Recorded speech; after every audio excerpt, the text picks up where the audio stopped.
హైదరాబాద్ లో ఉప్పల్ చౌరస్తా నుంచి ఔటర్ రింగ్ రోడ్డు వరకు కొత్త రోడ్డు పనులు 10 రోజుల్లో ప్రారంభిస్తామన్నారు మంత్రి కోమటిరెడ్డి వెంకటరెడ్డి. ఉప్పల్ ఫ్లైఓవర్ ఇతర రహదారుల పనులపై నారాపల్లిలో అధికారులతో సమీక్ష నిర్వహించారు. ఫ్లైఓవర్ పనుల ఆలస్యంపై ఆగ్రహం వ్యక్తం చేశారు. దసరా నాటికి ఫ్లైఓవర్ పనులు ప్రారంభిస్తామన్నారు. 10 ఏళ్లు పాలించిన కేసీఆర్ ప్రభుత్వం 6 కిలోమీటర్ల రోడ్డును పూర్తి చేయలేకపోయిందని కోమటిరెడ్డి విమర్శించారు.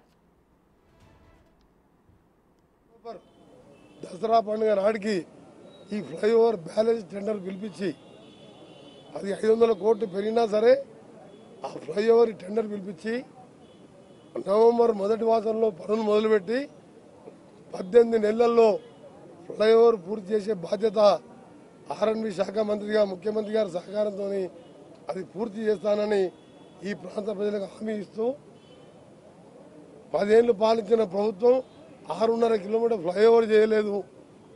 కమిషన్లు వచ్చే కాళేశ్వరం 1,00,000 కోట్లు పెడితే 90,000 ఎకరాలు పారతలేదు, కట్టడం అయిపోయింది, కూలిపోవడం అయిపోయింది. ఇక దుర్గం చెరువు ఒకటి 170 కోట్లు కిందనేమో కంప వాసన డ్రైనేజ్ నీళ్లు, ఆ డ్రైనేజ్ నీళ్ళలో కట్టి దాని మీద సెల్ఫీలు తీసుకుంటాడు కేటీఆర్ పోయి. ఇవాళ మా ముఖ్యమంత్రి ఏం చేస్తున్నాడు, ఇదే ఉప్పల్ మీదకి వెళ్ళిపోయి నల్గొండ జిల్లా మొత్తం నాశనం చేసి క్యాన్సరు, రకరకాల లంగ్స్ ఇన్ఫెక్షన్, ఆస్తమా లాంటి రోగాలు వచ్చే మూసి కోసం ఇలా అమెరికా పోయి ప్రపంచ బ్యాంకుతో రేపు మీటింగ్ ఉన్నది. 50,000 కోట్లతోని గతంలో రాజశేఖర రెడ్డి ఉన్నప్పుడు 1-2 మోడల్ కట్టింది ఇక్కడ ఉప్పల్.